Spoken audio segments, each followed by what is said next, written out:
My microphone was up. Okay, anyway, like I was saying, anytime I download a new game, I've just reminded that I've still yet to finish all the Sherlock Holmes series that I bought. I need to finish the Sherlock Holmes series. It'll be fine. It'll be fine. Okay.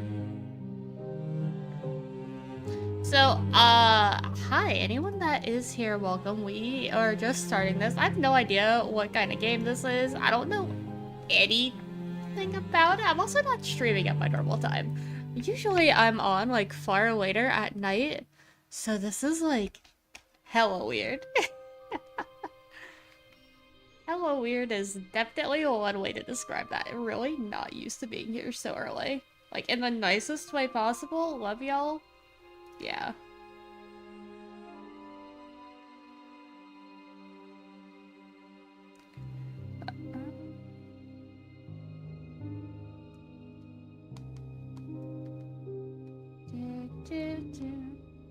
I like this music already, though. Hold on, I forgot to, like, pose something. There we go. We good. Alright. So, I don't know anything about this. Timed puzzle?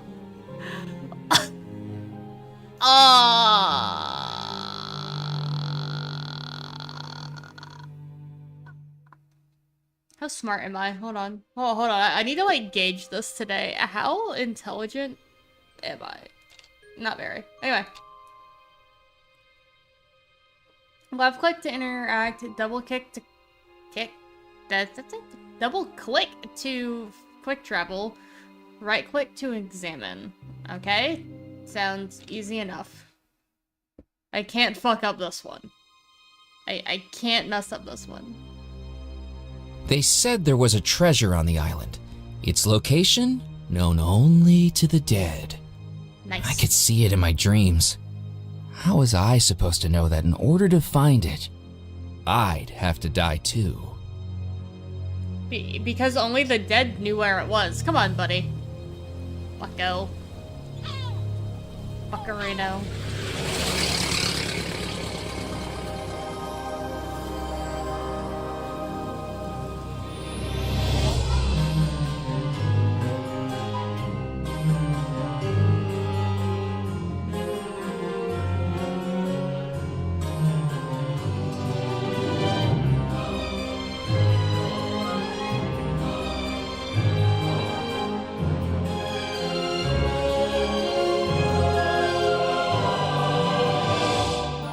This music smacks.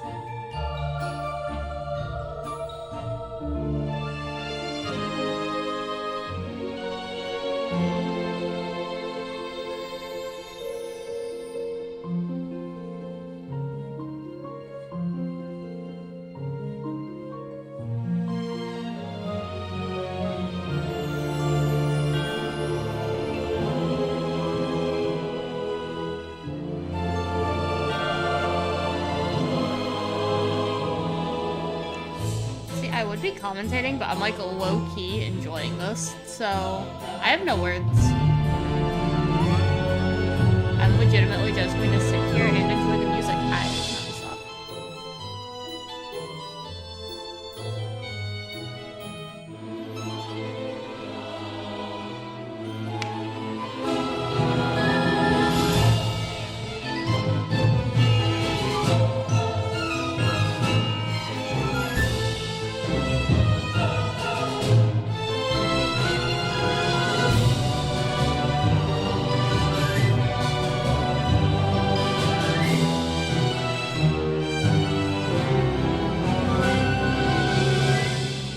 You know, they really did put the credits at the beginning so nobody would skip them. Well, I think you're a fool. Everyone on Devil's Rock knows what happened to that house. Over 30 years it stood empty now. Locals won't go near it. I say all it contains now is dust, cobwebs, and bad luck. I don't have time for ghost stories. Then what do you want with it? 33 years ago, the Belmore Trading Company was wound up and absorbed by the state. The owner's dead, the heir nowhere to be found. Money was missing from the company accounts, and it's still unaccounted for. I'm here to find it. So you're a treasure hunter. Not quite. I'm an auditor. An auditor? Records, taxes, all that stuff? Think of me as the adventurer of the accounts book. But on this case, I'm out of office and on location. At 8 a.m. tomorrow morning, the state's claim on that money lapses for good along with my commission. So I've got one night to find it. I'm overdue for a meeting with the parish comptroller to reopen the case. The comptroller you're meeting wouldn't happen to be Theodore Grimes, would it? Yes, I believe it is. Would be hard to convince him, I'd say. Why's that? I'm a good talker. He died about 4 days ago. Ooh, I'd wager he's waiting to be buried in St. Juniper Cemetery, stiff as a board. Okay, that might be tricky. Talking to the dead isn't quite within my skill set. it's about to be. Remember what I said about that house and bad luck? My bad luck started long before that house. It's a 3-day journey to get here, and it took me 7. And ever since my suitcase got dropped overboard on the steamer, all I have to my name is a pocket watch, a magazine, and $1. Less than $1, actually. You owe me for the taxi ride.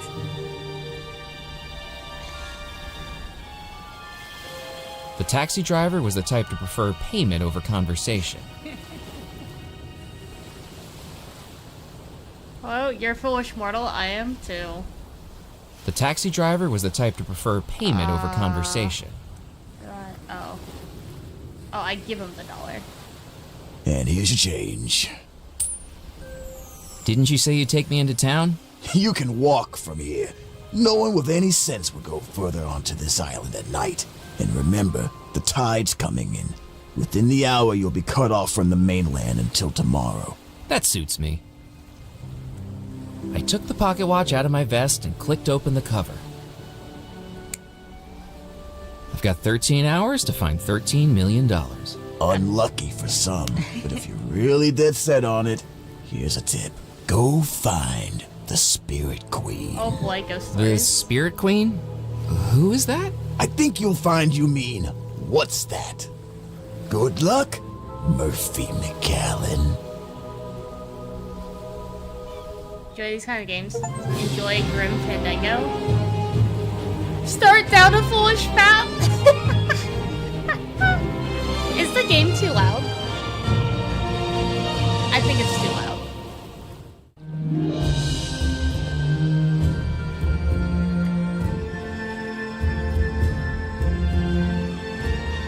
Walking into the port town of Deadnettle, I could sense its history in every stone, brick, and plank. Echoes of merchant ships loading and unloading all manner of cargo from expeditions throughout the Caribbean. Gold and treasure that may still lie hidden on the island.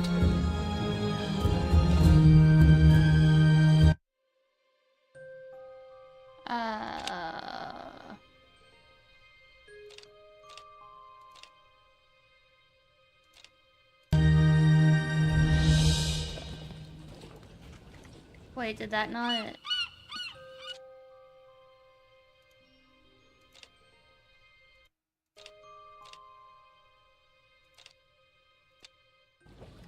There we go, that's probably better.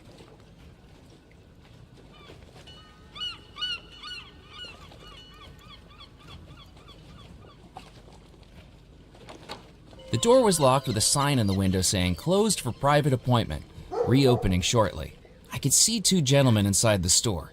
A spindly man with a wiry mustache had his face pressed against a display cabinet, while a diminutive older gentleman tried desperately to pull him away. I'd seen similar behavior in Laurel and Hardy pictures.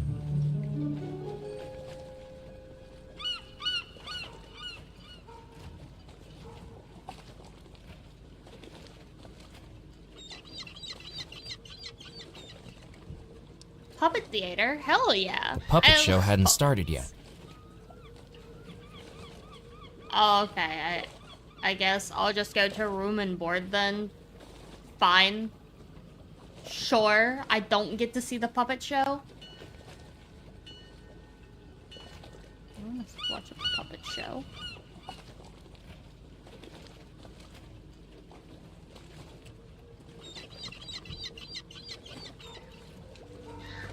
Slap meat with a paddle. It's a whopper.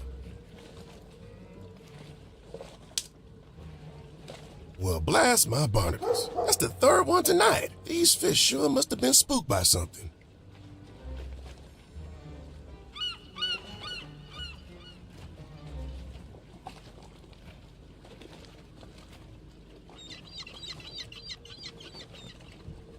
Interesting.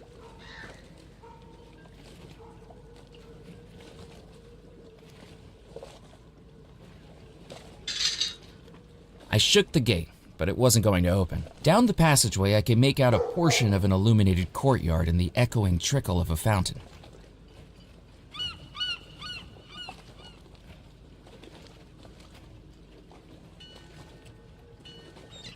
I thought better of swimming out to the wreck. As best as I could tell, all it contained was dock mud and the future promise of an antibiotics prescription.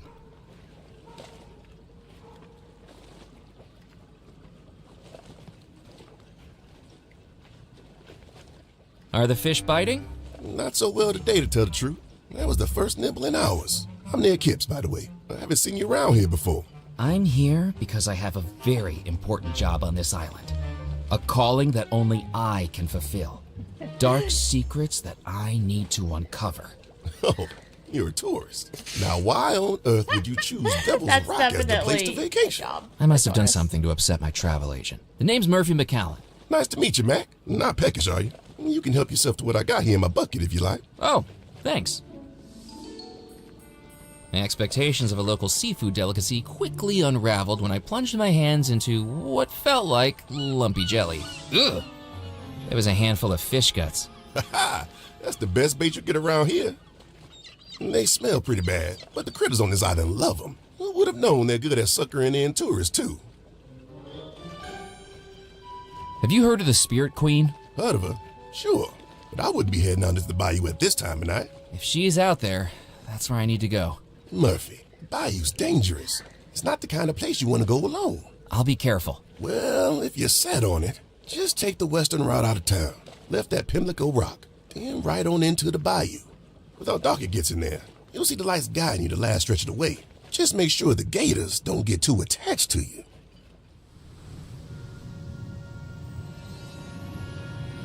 Okay, that's added to my map. What's life like in Dead Nettle? Well, it's not the hustle and bustle it used to be, but it suits me just fine. The ships just don't come through Dead Nettle anymore. Oh yeah, the 12th Not since the now. disappearance. You must have been talking about the Belmore wedding. The locals actually believe the story. Have you ever considered moving to the mainland? Nah, I wouldn't like it over there. Crazies, oddballs, crackpots. The mainland doesn't have any of them.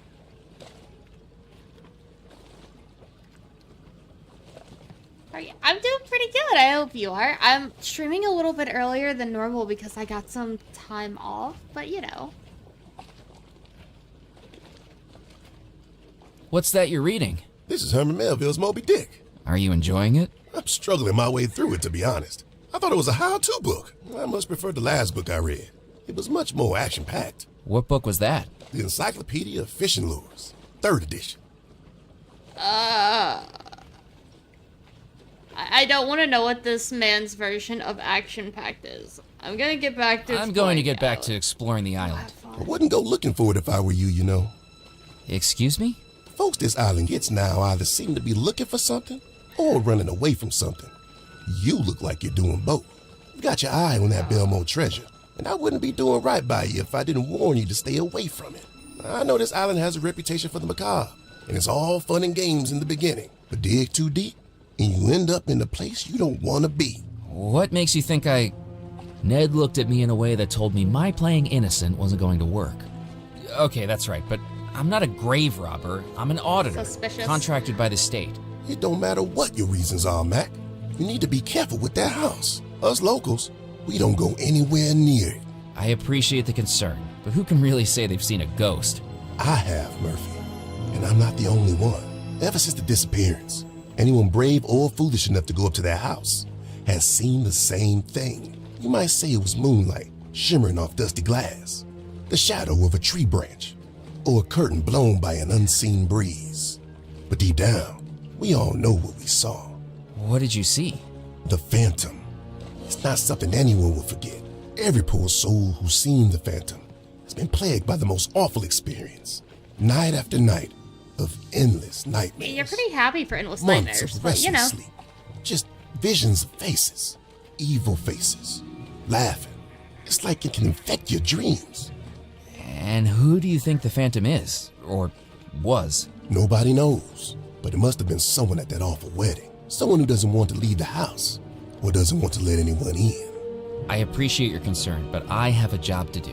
I don't think my boss would be too happy if I report back that ghosts and ghouls are what's standing in my way. You're not the first to come looking for the treasure, you know. But if I find it, I could be the last. Whether you find it or not, I hope that's true. For everyone's sake. This is Ned's a game talk called... of nightmares was the last thing I needed to be worried about. Even if it was a job. Hold on. Ever since I read about the Belmore treasure, all I could do was dream about finding it. This is a point-and-click adventure game called Foolish Mortals, where we are playing as an auditor who is trying to find $13 million, and we have 13 hours to do it. Very, very unlucky.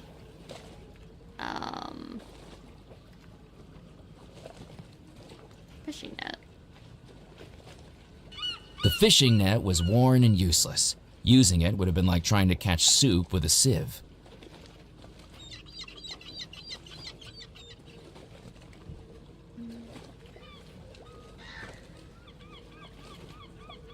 Let me take a look at the notice board. I do want to, like, click on everything before I, like, leave. Of all of the papers pinned to the board, one article stood out to me. It showed the beaming face of a rotund fisherman on the docks with a headline declaring he'd just broken the island's heaviest catch record. Interesting. It was the door to a newspaper office. A note on the door said, "Out on a scoop. Back later." Okay.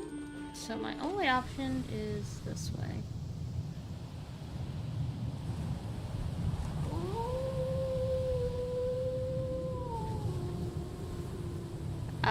So I'm here in Dead Nettle. That's the town. I guess I'll go to Causeway. As I returned to the beach, I could see the causeway was now fully flooded over by the rising tide. I was trapped here until dawn. There's a child here? There would be no way to cross the causeway back to the mainland until the tide had gone down. I'm sorry, creepy child. I didn't want to take the little girl's balloon from her. Her brooding face made it more than clear that it wouldn't be a good idea to get on her bad side. Hello? Little girl? You lost your mommy and daddy? It's late. There could be a lot of strange people around. Yeah, I think I'm talking to one. Yeah, I feel that Maybe way. I should introduce myself. My name's Murphy McCallan. What's yours? Mallory Whisk, angel on the outside, malevolent force of disparagement, derision, and disorder on the inside. At least, that's what Mrs. Huxley wrote in my school report. Hey, do you know what an enfant terrible is? Do your parents know you're here? Of course they do. This is my happy place. I come here when I need to cheer up. What's got you down? It's my birthday, and I didn't get the present I wanted. Well, happy birthday. Is being out here helping? A little. It's a nice place to plot my revenge. This I like doesn't this sound shit. like an appropriate way for a little I girl to spend like her it. time. Little girl? Little girl? What am I supposed to like? Posies and princesses? Tiaras and tea parties? Those are not my thing. How are you planning on getting revenge? I'm not sure. Currently, I'm at the plotting and ruminating stage of my plan. What are you plotting and ruminating about? How things would be different if I was in charge of the world. We had a school project last week. What we want to be when we grow up. Mildred wanted to be a baker. Bobby wanted to be a firefighter. What did you want to be? Queen of the universe. I guess no one can accuse you of lacking ambition. Do you think you could fix the world's problems and make the world a better place if you were in charge? Oh, absolutely not. It would be far She's worse. a realist. My I vote patience for is this worn one. so thin with all the idiots around me. I don't know if it would be wise for me to wield that much power. You to the dungeons. You to the torture room. It Wait, would be what very really mean? Hold cathartic on. for me, though. Hold on. She's on to something here. She's on to something here. I 100% support this. I 110% support whatever she is doing. This is a great time. Everyone to the dungeons, you to the torture room. This is a wonderful child. Whoever dreamt them up, they did good. I don't know. She might have planned, I hope. What present did you want for your birthday? A doll? A doll? What's wrong with wanting a doll? You just said Nothing. you I didn't just like dolls? didn't expect it. It doesn't quite fit with your whole aura. I'm still a little girl. I don't have to defy all your stereotypes. Instead, I get this stupid tin boat. I know Sebastian's got something to do with it, too. He was all over the tin boat when I showed him my toy catalog from Mulligan's. Is he one of your friends? Not in a million years. You can see right through him. They're the Sebastian. Shouldn't you be heading home? I'm in trouble at home. Mrs. Huxley held me back for detention yesterday. Again. What did you do? I convinced 3/4 of the class to sign over their eternal souls to me in exchange for some jelly beans. Third graders are remarkably easy to manipulate with a bag of candy and a little peer pressure. Why did you do that? You've got to speculate to accumulate. Why did you want their souls? What use do you have for them? Just making sure I'm prepared. And that's just step 1. I didn't dare ask what she was preparing for. Okay, you know what? I aspire to be like this child. Well, I may or may not have a string of videos coming out soon of just unhinged shit that you can buy in my shop. Apparently, we're going to make it illegal to trade souls of your peers for jelly beans. Mark my words, I will eventually write something like that up. Jesus Christ. Have you heard of the Spirit Queen? Look, if Maury put you up to this, you can tell him that I have no intention of going anywhere near his big, boring boat again. And anyway, those skulls look better with a little lipstick on them. I even made some cowrie necklaces for them, but nope. If we have a skeletal uprising, they're just going to have to maraud without being dolled up. And they'll have to take it up with Maury. Who's Moray? Nope, not falling for it. Do you like living on Devil's Rock? This island is cut off from society, an isolated microcosm of the dark and macabre. Where does If she I'm learn honest, these words? It fits me quite nicely. Lots of places to explore, too, when I'm not banned from them. Where are you banned from? Where am I not? The Captain's Club wouldn't let me in after I declared a mutiny. The lady at the newspaper office kicked me out when I tried selling stories about a zombie uprising. The witch doctor in the bayou threatened to hex me if I didn't stop sneaking on board and borrowing his toys. And the gravedigger banned me from the cemetery when I played a teensy little practical joke. What did you do? I convinced him the stiff he buried was still alive. People are so antisocial around here. I like this chick. She is a national treasure. I better I get hope nothing going. ever happens I wouldn't to walk her. across the beach again if I were you. This beach is covered in quicksand. I can hop along the surface, but with your weight, you'll be sucked down like a noodle. Oh no. Really? This beach has quicksand? Nah, I'm just messing with you. Tourists. I aspire to be Despite like the little Shell. girl's disparaging look at her tiny toy, I doubted she'd be okay with me commandeering it. Alright, tiny child.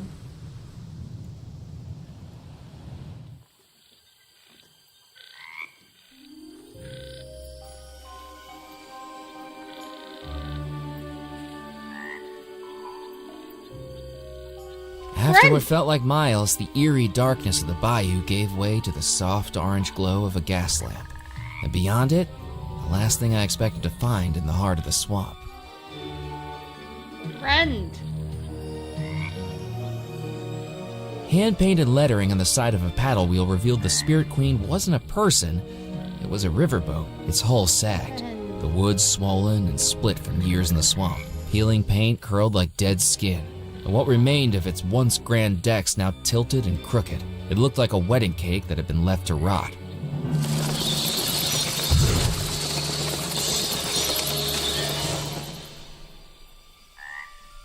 friend. Pet the friend. Give me the ability to pet the friend. Yes. Pet. Touch.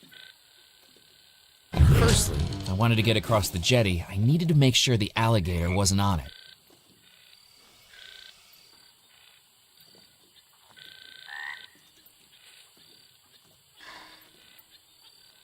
I may have been new to the bayou, but even I knew that plunging my hand into alligator-infested waters wasn't a good idea. Oh, yoink. As I took the shrunken head from the sign, it almost seemed to grin at me. Oh, look, a new friend to Creepy. keep around. Hello. Little friendly friend.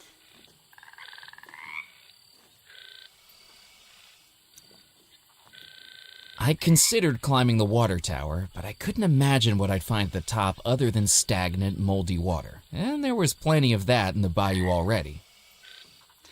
But what if it was a different flavor?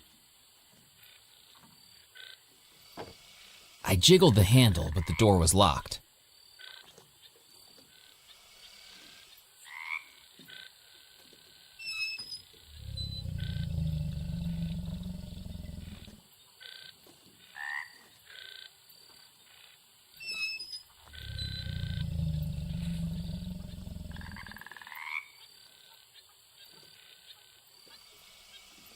So, does the alligator... As I looked over the alligator, I deduced two things. Firstly, its clouded eyes suggested it was blind, though its sense of smell more than made up for that. And secondly, there was a chain around its neck suggesting it was domesticated, and I began to wonder what type of person would keep an alligator as a pet.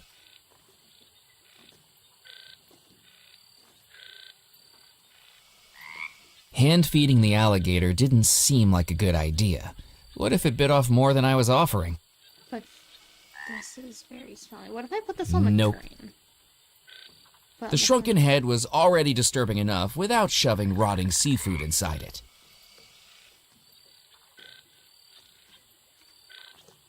That's what I'm saying. Like...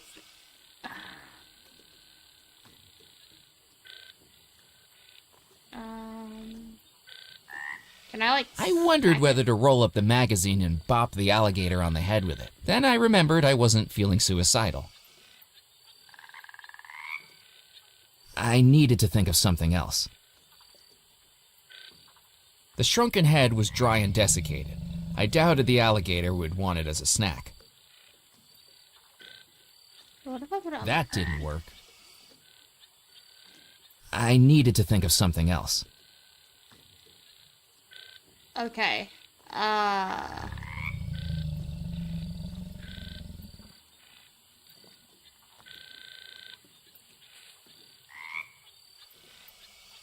think what needs to happen here is I need to use the crane to make it smell like something is going in front of the alligator, you see? But Nope, I don't think... I couldn't do that. They may have had heads and tails in common, but I wasn't going to be able to buy What if passage I aboard put the the- riverboat from the alligator. The fish guts in the bayou. The fish guts could definitely draw the alligator's attention, but not if they sank into the bayou. I didn't want to damage it.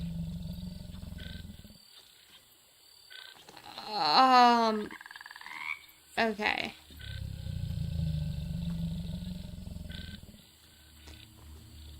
The crane gets in front of its face, but now I just need to get... Okay. I couldn't do that. I mean, you really could.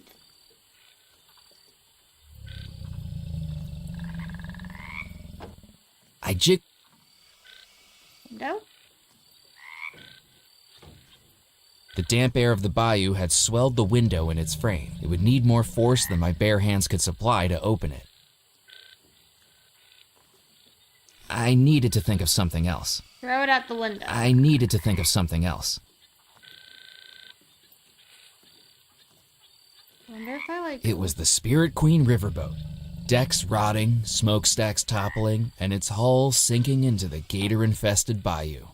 The only way aboard was along the rickety jetty.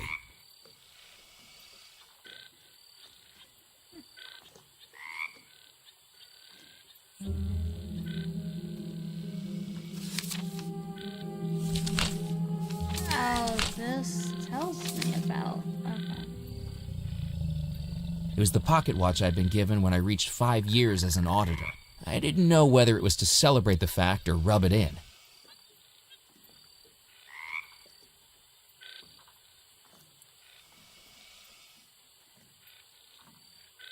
Okay, I don't think there's anything else I can do here at this present moment.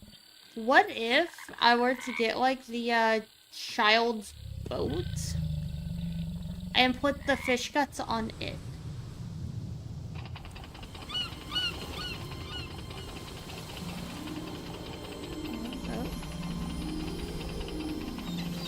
Despite the little girl's despair...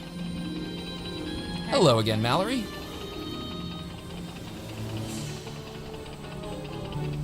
If you're not happy with your tin boat, could I have it? I'll tell you what. I'll trade you my boat for your soul. I'm just kidding. Your soul can't be worth diddly squat. Hey! But I would like a doll. You snuck on board the Spirit Queen? You got past the alligator? Oh yeah, Mephistopheles is a big softie. Mephistopheles? I think he likes the smell Oh of my rotting God. fish in my hair. My dad works the trawlers. Our entire house stinks like the inside of a humpback whale. I better get going. See ya. Mephistopheles is... Okay, this is where we're gonna start hearing me ramble about D&D lore. I don't know much about anything that's not D&D, so when I say Mephistopheles is the, like, her demon devil that's in charge of, like, the 8th layer of the 9 hells, I mean it. So that's suspicious. To make use of that, I needed something to weigh. I had more important things to do than fish. My pockets still reeked from the last handful of fish guts. I didn't need any more. Good evening, Ned. Hello again, Mac. You didn't tell me the Spirit Queen was a riverboat. Oh, sure. That thing's been moored up in the bayou with her keel kissing the mud for years. Witch doctor lives aboard her now. Claims to sell all manner of hoodoo and voodoo. But to believe that, you need to be dumber than the bachelor in New Orleans, throwing beads at the Sisters of Mercy. Catch you later, Ned. See you around, Mac. So now I need to find a doll.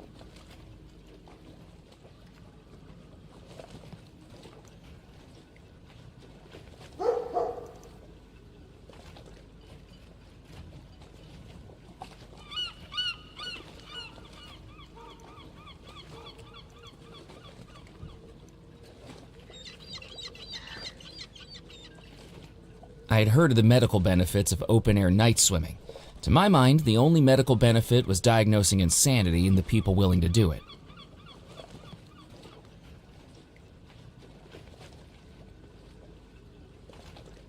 The puppet show hadn't...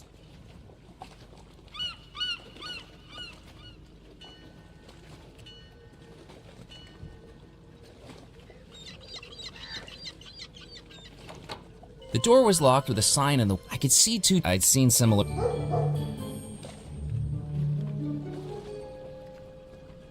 But I need a doll.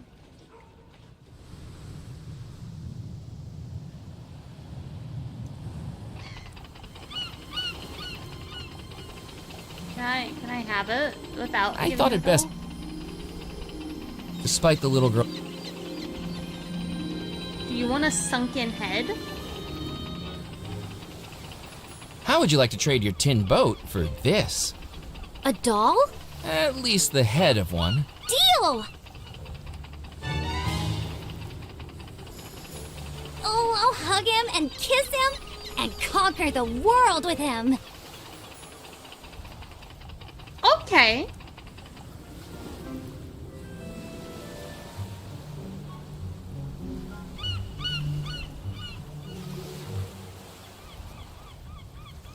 As one does.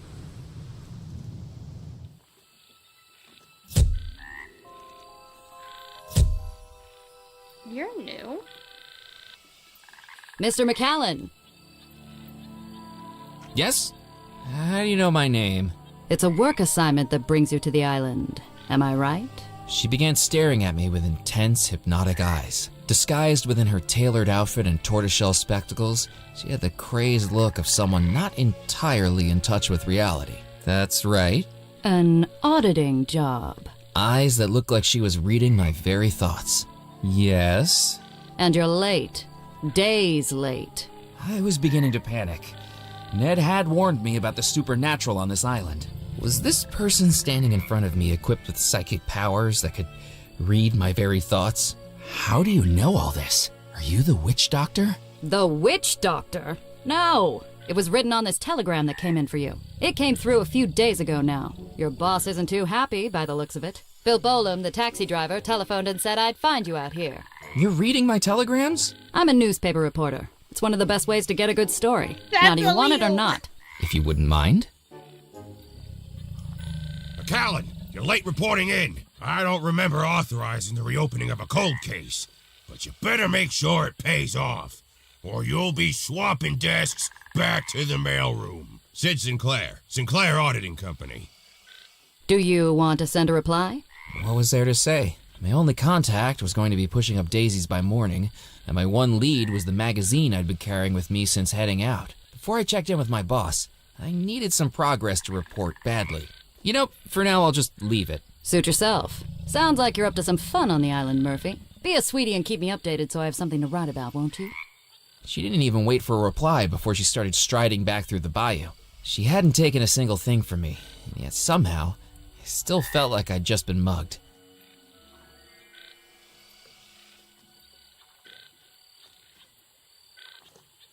I packed the fish guts into the tin boat.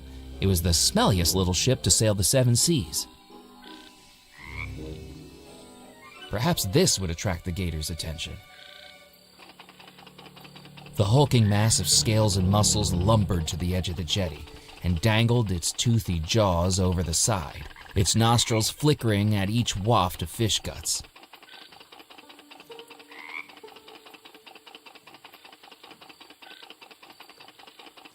Oh, I have to hit him with a crane now?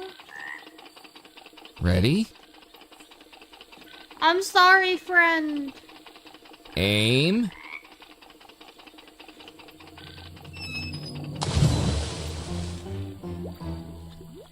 With a splash that would be the envy of any cannonballing kid at a pool party, the irritable reptile disappeared into the murky bayou. I just hoped it didn't hold a grudge. I'm so sorry, friend. You were just hanging out and you're blind.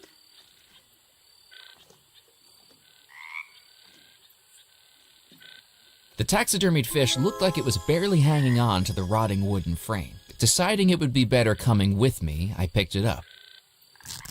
And in doing so, tore a long hole in its previously stitched up seam.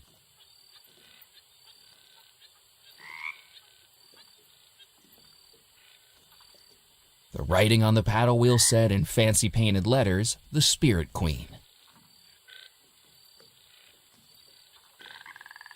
Spirits and spectres from realms yet unknown, guide to me the wanderer who searches alone. Welcome, Murphy McAllen. How do you know my name? Have you been reading my telegrams too? I have no need for such trivial paperwork. I have eyes all over this island.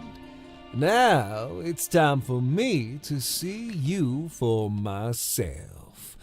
Come, step into the light. I know a lot about you, Murphy. Unknown parents, a childhood spent in orphanages. I know things about you even you don't know. How do you know all that? My name is Dr. Moray. I am a conjurer, a shadow man, a controller of spirits that balance the line between life and death. And those spirits whisper to me. But for now, it's your time to talk, Murphy. Tell me why you've come to my humble abode. I've been told you could help me. That depends on what you seek. I kept telling myself that the doctor's theatrics didn't convince me, that there must have been a logical reason why he knew what he did, but with how skittish the locals were, humoring him seemed like my only chance of learning more. I'm looking for the $13 million that went missing from the Belmore accounts. I'm an auditor in the company I work for. Murphy, do you take me for a fool? I know what your mind sees when your eyes are closed. Tell me, Murphy, what do you dream of? I'll be honest, it's probably finding the lost I dream treasure. about finding the lost treasure of Belmore Manor. I see that spirit within you, hungering for more than an auditor's life. And I know you've dreamed about that treasure every night since you first read the story. Tell me I'm not right. It's like the treasure is calling out for me to find it. Many have sought the lost treasure of Belmore Manor. I like All this man. have failed. He flashy. Some, it is said, have perished in the process. Do you know what happened at Belmore Manor all those years ago? The ghost story? I've read it, but I don't know how much of it is really true. All of it. Dark magic runs throughout Belmore Manor. The house was built by the Belmore brothers, 3 merchants from England who made their fortune trading across the Caribbean.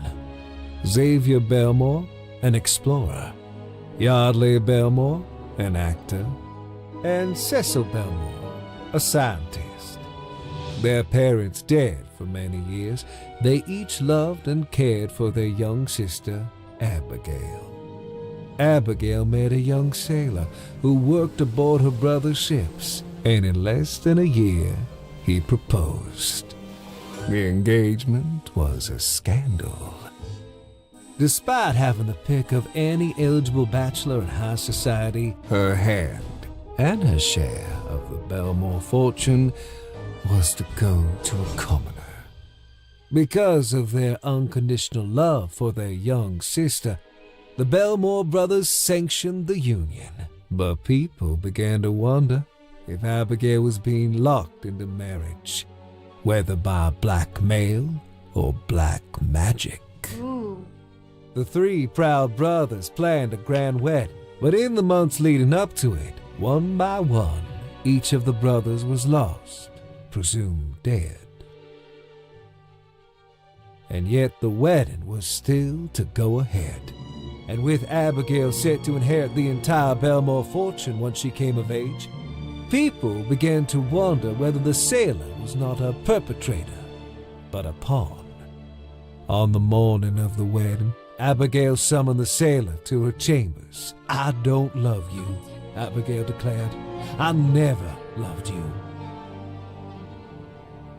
And before the guests gathered in the house, Abigail declared that she would marry another on that same evening. This might be the black John magic Rackham, part. first officer of the Belmore Trading Company, would be her new groom. Except that didn't happen.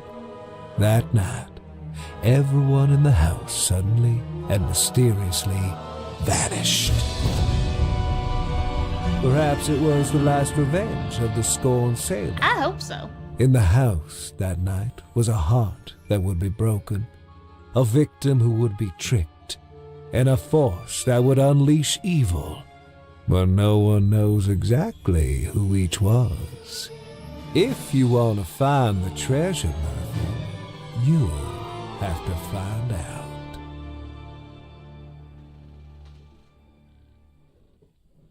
You're telling me that all of that actually happened? And so much more, Murphy. Mysteries you have yet to uncover. Dr. Morey's performance was gripping, but it seemed like something out of the vaudeville shows I'd snuck into as a teenager. Grifters peddling magic spells, fortune-telling, and miracle elixirs. At least that's what I tried to tell myself. And the treasure, is that real too? It is as real as you are, Murphy. And someone went to a lot of trouble hiding it. Can you help me find it? I can. If you can prove your dedication to the search, I will need you to retrieve Oh, something God. from inside the house. A small leather pouch called a gree-gree still lies inside Abigail Belmore's bedroom. We will need it if I am to help you. This will get you inside. Voting key! Yay! Let me in. Let me at him. You're not gonna pull a rabbit out of your hat for your next trick, are you? I do not do tricks, Murphy McCallan. You'll soon learn this. The Belmore estate lies at isn't the wearing end of the shoes. northeastern peninsula of Devil's Rock. Find that gree-gree and bring it back to me.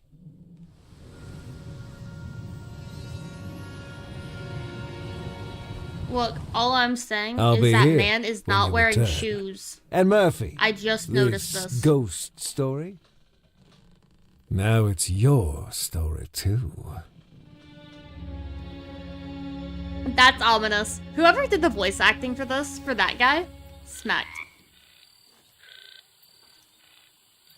The plaque read, "My beloved Bernie, heartfelt wishes, now you sleep with the fishes." Whoever that voice actor is, he saw the job. He knew exactly what he was gonna do. And honestly, I respect it. Framed by trees and lit by moonlight, Belmore Manor stood imposingly in the still night air. Even without any lights on, it felt like something inside the house was calling me, or warning me.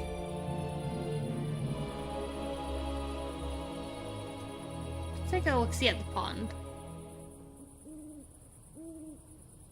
I considered wading into the pond, water up to my waist, squelching my way through the reeds and mud, past frogs, bugs, and water snakes. Then I realized I had absolutely no reason to do that.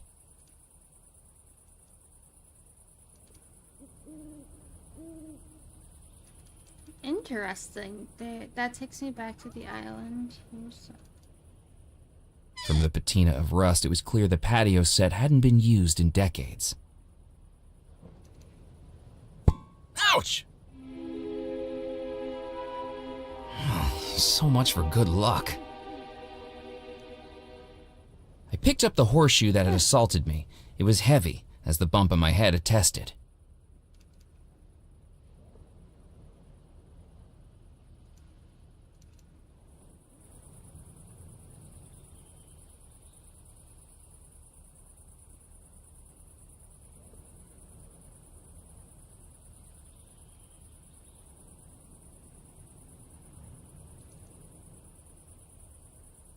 The wheel was too heavy to move. The knot was tied so tightly I couldn't loosen it.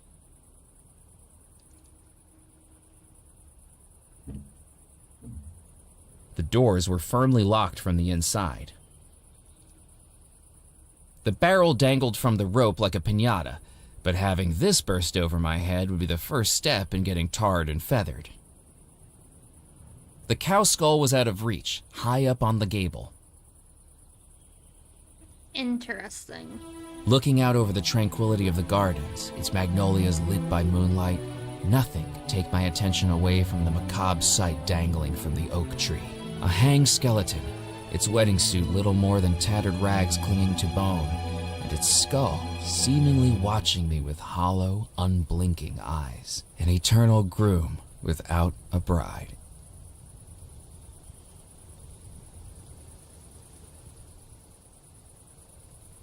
The stark trunk of the tree didn't offer any possibility of climbing it. The skeleton hung high up in the tree, swaying with each slight breeze. Even from down on the ground, I felt disturbingly close to it.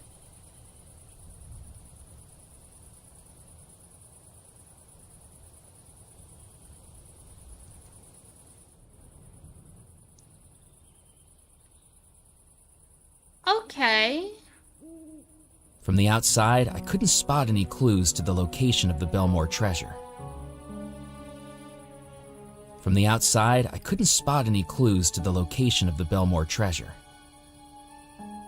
I wonder which one was in the tree.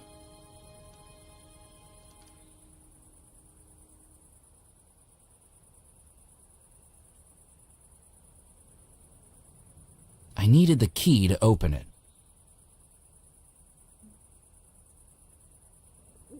With a deep breath, I placed the key into the lock of the house I'd been thinking about for weeks and turned it.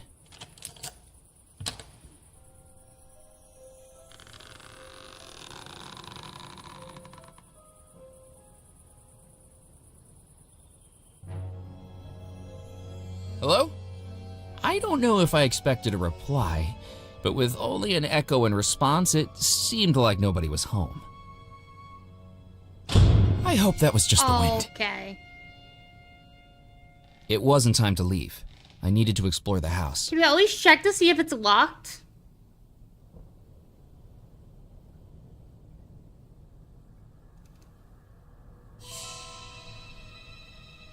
An orb appeared seemingly from nowhere, glowing and shimmering with energy, simultaneously captivating and terrifying. It was like it had a presence, an aura that I couldn't explain. My first instinct was to look for smoke and mirrors, but this illusion was right before my very eyes, one that I could reach out and touch.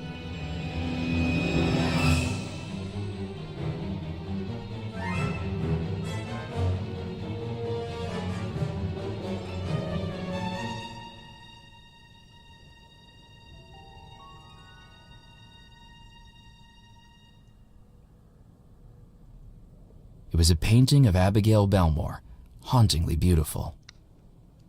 Okay, I'm gonna go find that little orb just because it ran away. Do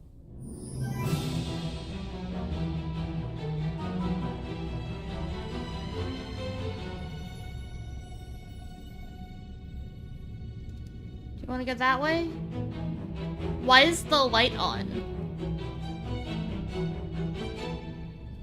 This was strange. I didn't remember seeing any lights on when I was outside the house.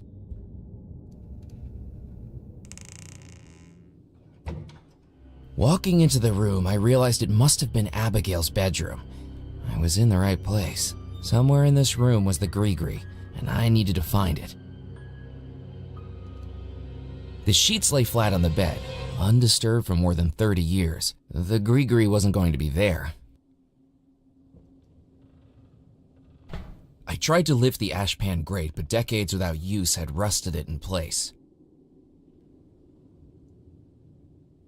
I took the poker from the hook. Get out. I hope that was my imagination. I do too.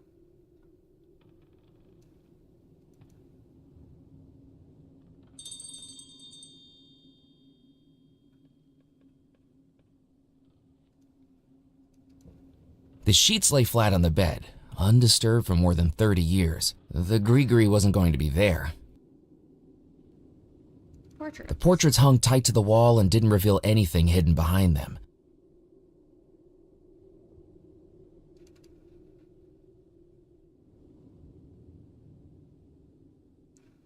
The fact it's showing me a mirror is not good. Something is going to appear in the mirror, and I, the coward, am not. I couldn't see anything special about the phonograph's reflection. It was best to leave the vase where it was. The music box was locked with no visible keyhole, but a distinctive indent on the front looked like it might be the mechanism to open it, if I had the right key. There was nothing I could do with the tabletop.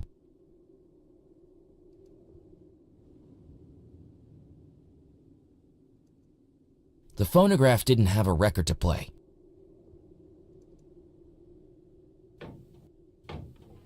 I tried to open the balcony doors, but they were locked securely. I wasn't getting through them.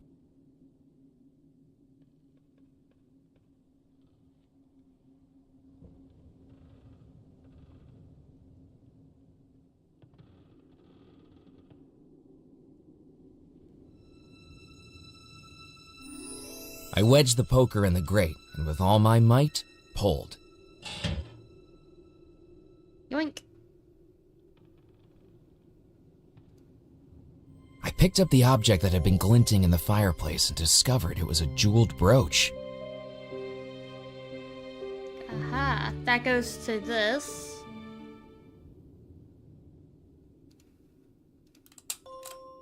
The brooch fitted snugly into the indentation in the music box. There we go. With a small click, the music box opened and revealed the contents it had held untouched for more than 30 years. The small leather bag was just as the witch doctor had described. It was hard to imagine what could be so important about it. Hey, Abigail. You should not be here. Wait, I can explain. You don't belong here. I don't mean any harm. Get out. Get out.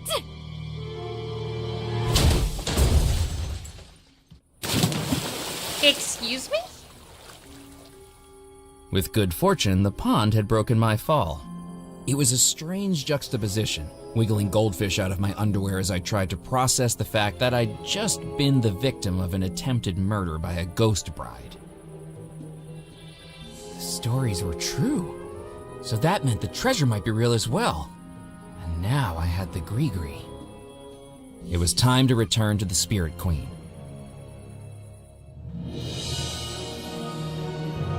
Murphy, did you find it? I saw her. I saw the bride. She tried to kill me. I told you it was true. Now, do you have the Gree-Gree? Yes, I found it. Good. Good. Now, do you believe what I've been telling you? I wish you I'm would put on starting shoes, to. sir. Why did she try to kill me? There are some spirits that, even in death, do not wish to give up what they amassed in life. The question is, are you strong enough to persuade them? I would be if they'd give me a chance to ask them. Precisely. That will be our next step.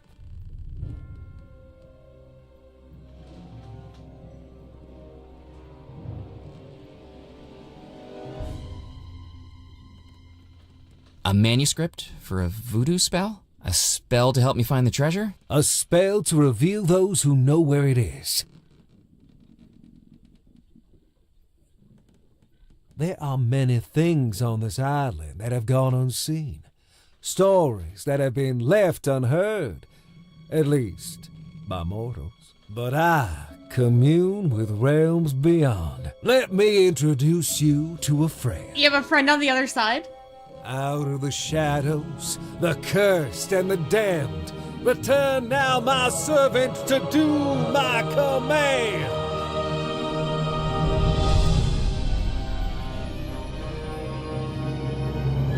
I have returned to you, Master. Loa, this gentleman wishes to find the lost treasure of Belmore Manor.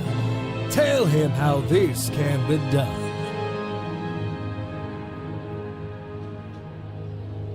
Only inhabitants of the house know where the treasure lies, their spirits still within its walls, trapped between life and death. To ask them, those spirits must be pulled back to the mortal realm. And that is what our spell will do, Murphy. A summoning spell to unveil the ghost trapped within the house. 7 ingredients place inside, tie closed and then unseal. Within the focus what may hide, this spell will soon reveal. Once you've collected all 7, we can summon the ghosts of Belmore Manor. Once we've summoned the ghosts, we can ask them exactly where the treasure was hidden. You have served me, Loa. Be gone.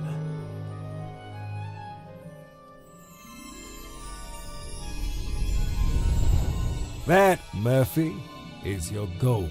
Find the 7 ingredients named in the voodoo manuscript, place them in the Gree-Gree, and return to the Spirit Queen. Are you up to the task? I think so. Excellent. Then there's just one thing left to do. The Gree-Gree that you carry is not yours. It was stolen from the spirits. And an artifact of voodoo will only work for its rightful owner. To be used, it cannot be stolen. It can only be bought or traded or inherited. Fortunately for you, the spirits and I are willing to make a trade for something symbolic of your spirit. The spirit that yearns to escape its humdrum life. If you want the Gree-Gree to be rightfully yours, what do you have to Get offer what? in exchange for it?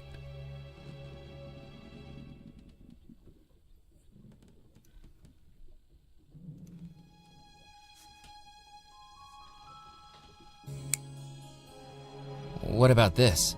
A pocket watch, a symbol of the life that doesn't satisfy you, a symbol of lost time. Dare you give it up? I think I can do without it. Then cast it into the spirit pool.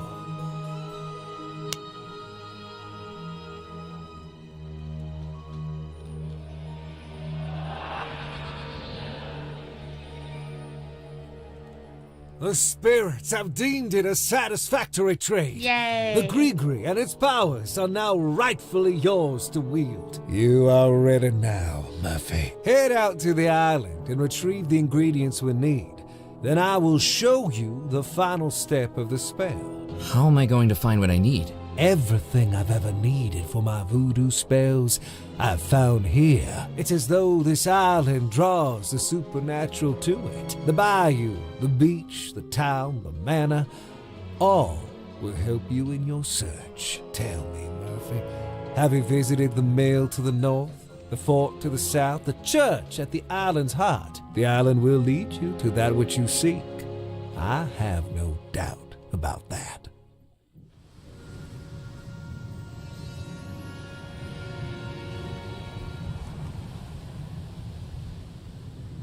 Okay, so what I want to do is probably search these things from right to left, like, in an order of some sort, just so we can, like, get everything.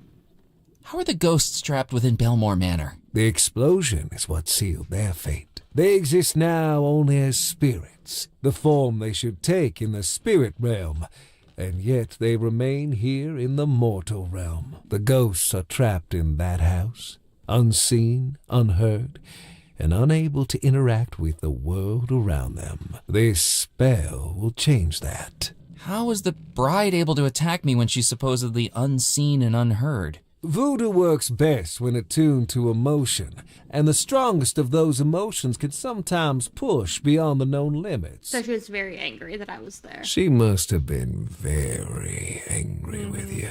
That If would I explain summon it. the spirits of the house, won't I also summon the bride again? Very true, Murphy. Best be a little more persuasive this time.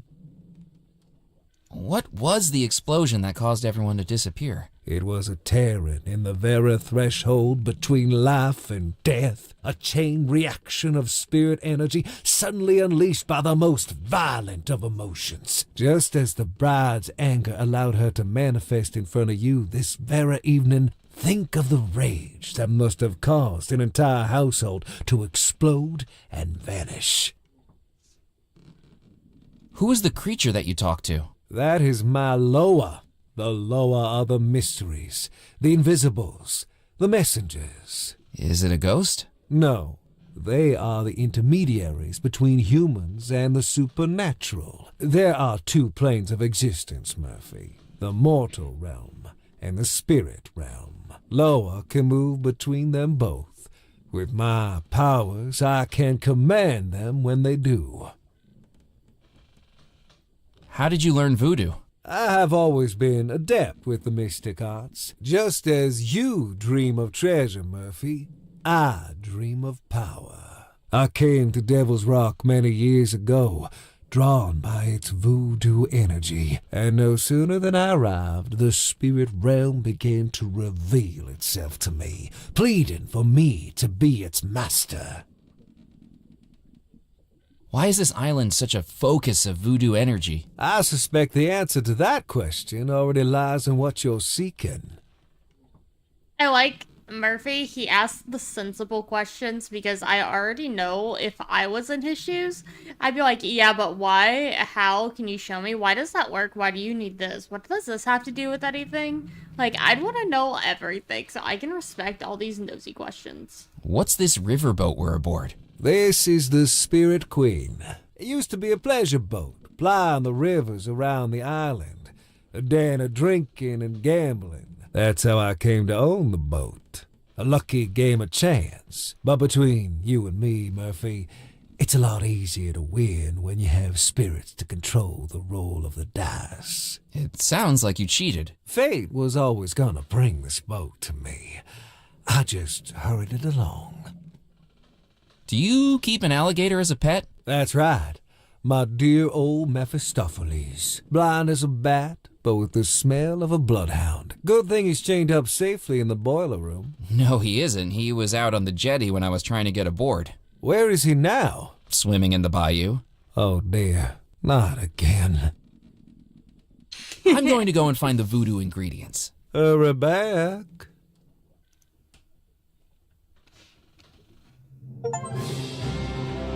Part 1. Hell yeah.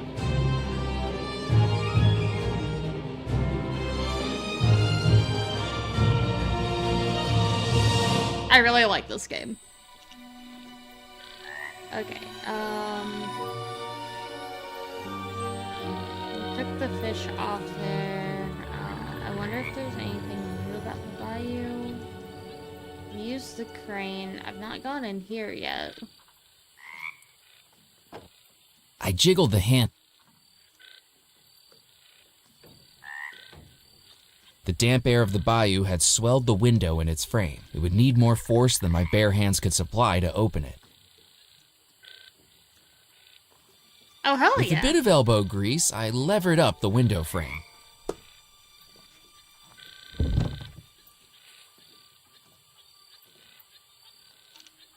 Pressed against the inside wall was a dusty desk covered in spiderwebs, and to top it, one thing lay undisturbed, a small folded document which I picked up, along with an inadvertent 8-legged companion. Ugh.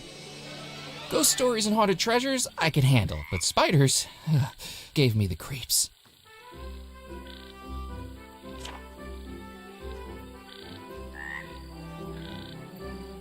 There's no seal here. The United States Captain's License. The... Wait. Undersigned inspector for that state of Louisiana, certified. Certifies that Cornelius Knott, having been by them... hold on, I can't read bad grammar. Hold on. Having been by them this day duly examined, touching his qualifications as a captain of a steamboat, is a suitable and safe person to be entrusted with the power and duties of captaincy, and license him to act as such for 5 years from this date on all navigable waterways of the state of Louisiana. As such, the above named does solemnly swear that he will faithfully and honestly, according to his best skill and judgment, without concealment or reservation, perform all duties required of him as a captain by the Act of Congress approved June 9th, 1910. Given under my hand this 3rd day of March in 1923.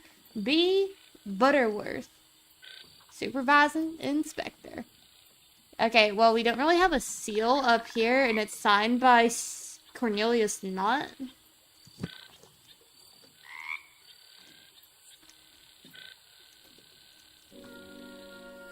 Silver coin. It was a single coin made of silver. It was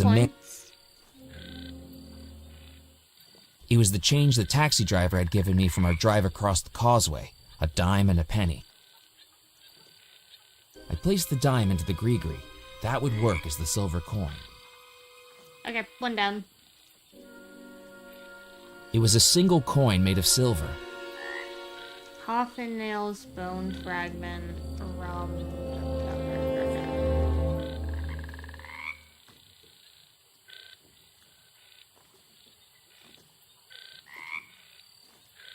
Okay. Let me start here in Dead Nettle. Because this door is open now. Oh, my second customer of the night. I don't know if I can handle such a rush. Welcome, young man, to Doubloon's Jewelry. Oh, the riches to fill your breeches. Jewels, silver, gold, the finest things for you to behold. Whom do I have the pleasure of meeting? My name's Murphy McCallan. Oh, a pleasure to meet you. My name's Jasper Crumb, owner and proprietor. Are you looking for something valuable while you're here on the island? Funnily enough, I am. Is there a special someone in your life? Looking for an apology gift, perhaps? I've sold more missed anniversary necklaces and drunken fumble earrings than I can count. No, I don't need anything like that. Then how about something for yourself? You look like a working man. Could I interest you in a pocket watch? I just got rid of Actually, one. I had one up until about an hour ago. Traded it to a glowing green guy for a magic pouch. As the words left my lips, I realized I sounded like a character from Jack and the Beanstalk. Pardon me? I'm just here to browse. Browse away, young man. I'll be here if you need me.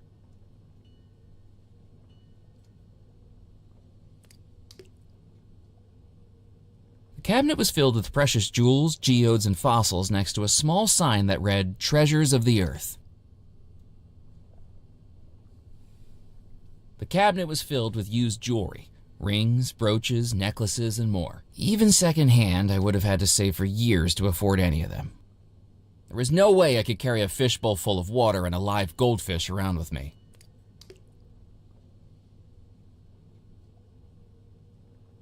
I inspected the carving. Its woodworm-dotted surface and water-stained edges suggested it had once been much more than a decorative piece in a jewelry store. Okay. The cabinet proudly displayed all manner of gold and silver creations, watches, necklaces, pendants, and more, all made in-house by the jeweler. Even if I could reach it, it was probably better for the jeweler to operate equipment like that.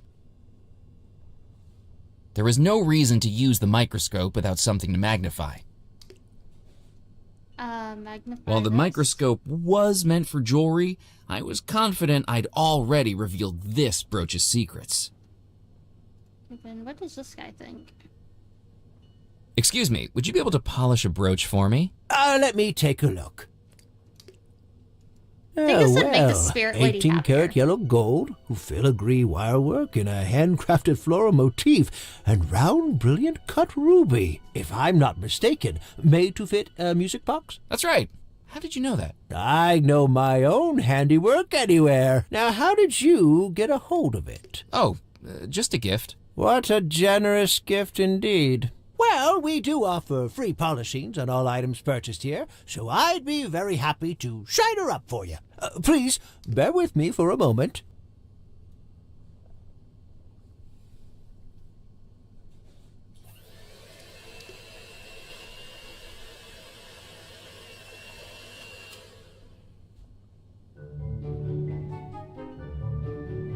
There we go, shining like a firefly's rear end. I'm afraid the clasp on the back has broken off. You weren't planning on wearing it soon, were you? I wasn't planning on wearing it at all. There's no shame in indulging yourself every once in a while. Lord knows I can appreciate the comfort and empowerment a pair of hosiery can bring. Anyway, we don't have any replacement clasps in stock, but I can put it in order. In the meantime, here's a button magnet that should hold it in place, as long as you're not too vigorous with it. Thank you. Okay. Good evening, Mr. Crumb. How can I help you? How's business tonight? You're not a millionaire with an enraged fiancé, are you? I'm not. No. I didn't think so. Then business tonight is about as lively as a snail drinking decaf. The only other customer I had in here tonight was more interested in the provenance of fossils than the shiny stuff. Booked a private viewing, and then didn't buy anything. Can you believe it? The first time in weeks this shop gets a private viewing, and all they're interested in is bones. You sell fossils, too? I sell all the treasures of the earth. If it's under the ground and I can sell it, I'm interested. I hear Burke and Hare had the same philosophy. What are you selling? We specialize in jewelry and precious stones. Rings, necklaces, earrings, and brooches in this cabinet to my left. Gems, geodes, and fossils in this cabinet to my right. You'd be surprised at how much of an impact some stones can make. My family can tell you that. We also offer a free polishing service on all purchases from the shop. Just bring it in and we'll shine it up for you. Our little thank you to our loyal customers. How do you know what jewelry was purchased here? I handcraft everything this shop sells. Makes sense. I have an encyclopedic knowledge of our wares, Mr. McAllen. going back decades. What's the most valuable thing in here? I suppose that depends on how you value things, doesn't it? In dollars and cents? Yes, I used to value things that way. But a lack of business has a way of making you more philosophical about these things. Now I'd say the most valuable thing here is Granny. Granny? Your grandmother is in here? The fish. That's right. In the fishbowl. Granny is my goldfish. Why did I immediately guess that? Why did I You named your immediately guess? goldfish Granny? Yes, it was the most wondrous thing. The same day my grandmother Bethesda died, I was out at the local fun fair, and I won this goldfish on the ring toss. When we got home, every time we mentioned Bethesda, that little fish jumped out of the water and back on in. We think Granny's passed on into that fish. What do you think? I mean this with no disrespect, but I think that's the craziest thing I've come across tonight, and I had a ghost bride trying to kill me. We all have our quirks. But don't goldfish only live for a few years? If she was your grandmother, she must have died sometime around the middle of the last century. Oh, yes, that's right. Each time the goldfish dies, Granny's spirit hops into a new fish. We must be on Granny number 44 by now. I like this man. Also a national treasure. I'm looking for lost treasure. I'd say you found it. Everything inside these four walls is a treasure, handmade to the finest quality. I mean a specific treasure. The lost treasure of Belmore Manor. Well, if you find it, bring it in here for an appraisal. I'll give you a good price for it. But that's a pretty big if, isn't it? What do you know about Belmore Manor? Oh, it's a tragedy what went on there. But I know what I think. Black magic. Black magic? That's right. While some of us make an honest living around these parts, there are others who are lured in by the darker depths of the sea. Who do you think that was? Well, it's simple, isn't it? Abigail used to stop by here all the time, taking a gander at the rings and the necklaces. She was a lovely young girl who always saw the best in people. And Mr. Rackham, he was a model for how to run a good business. Honest and decisive. Now, that only leaves one person, doesn't it? The sailor? Exactly. I'd heard rumors about black magic going on inside Belmore Manor. I think he was casting his spell on Abigail, making her fall in love with him. Why else would someone as rich as her want to marry someone like him? He certainly couldn't afford the rings and necklaces that caught her eye. I think, come the night of the wedding, she wised up. That's why she decided to marry Mr. Rackham after all. A much more responsible choice for the company. I think they have it wrong.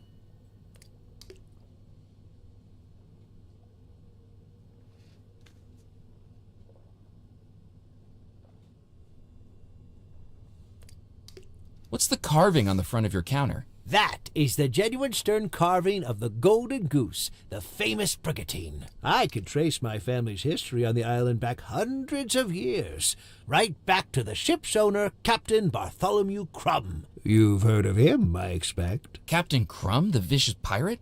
I read about him as a child. One of the most successful in the Caribbean. That is, until, as the story goes, he got pursued by a ghost ship. A ghost ship? Surely that can't be more than a legend. Then how do you explain this? Without a single shot fired, every sailor aboard his ship fell down dead, victims of an evil pirate who wielded a black stone. Captain Crumb was the sole survivor. He escaped undetected in a rowboat, and after days at sea, made it to this very island. After that, he never went to sea again.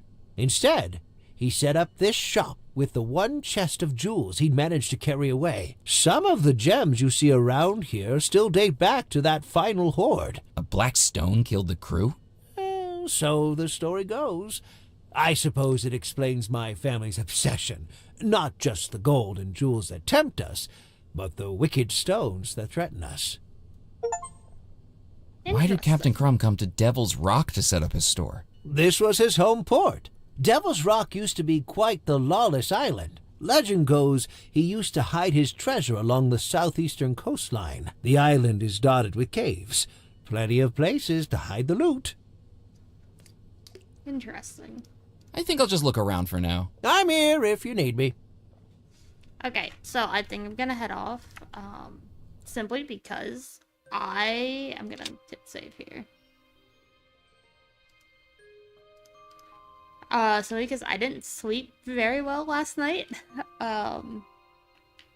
so yeah, I'm a little bit tired. I do like this game. I'm definitely gonna be coming back to it, but I think I am heading off for now. Yeah. Neat game. I like it. I like the voice acting of the Witch Doctor. He's by far my favorite. But just from this, I feel like this chick is probably the evil one. So yeah. That's my current theory. Is that she was evil, the rich guy was a victim, and the sailor actually loved her.